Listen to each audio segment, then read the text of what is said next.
ito na siguro ang bubuhay muli sa PBA. PBA Legends naghamon, gusto ipasok ang kanilang team sa liga. Kaya daw ang PBA All-Stars. Mainit to, kaya huwag kayong bibitaw. Ang PBA Moto Club ang isa sa mga sikat na social media team ngayon, composed of former PBA players.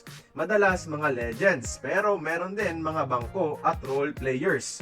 Sa exhibition games nila sa Europe mga idol, ang lakas ng team na ipinadala. Mga dating all-stars at puro panalo ang resulta.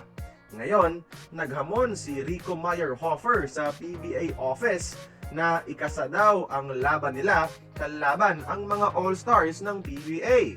Heto ang confident na sinabi ng mga members. Laban? PBA All-Star versus PBA Moto Club. Boom. Okay. Laban. Laban. Yan na, next year. Next year natin. Oh. Laban ka hindi. Tingnan nyo, papalag kaya sila? Kayo na ang humusga sa ating comment section. Pero in fairness ha, di rin biro ang lineup nila mga idol. Sa wings, ang bida syempre si Councilor James Yap. 43 years old, 2-time MVP pero hanggang ngayon wala pa rin kupas. Kaya pa rin umiscore ng walang kahirap-hirap.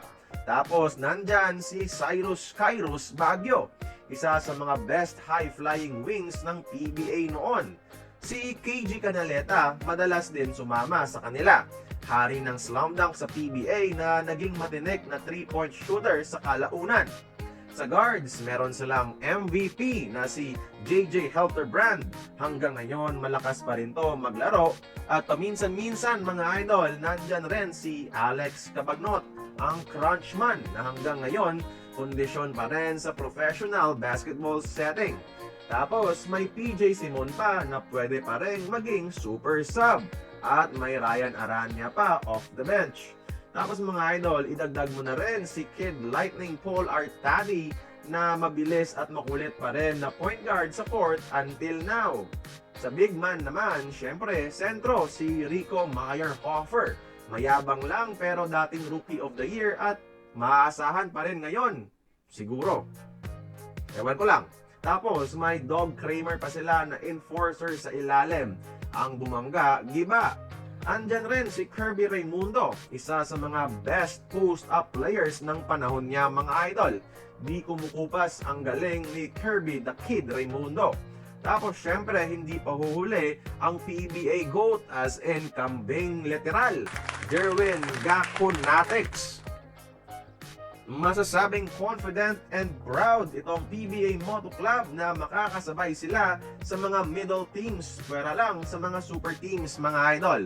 Sana ha, may mag-sponsor sa kanilang kumpanya at payagan rin ng PBA na pumasok sila kahit isang guest team lang.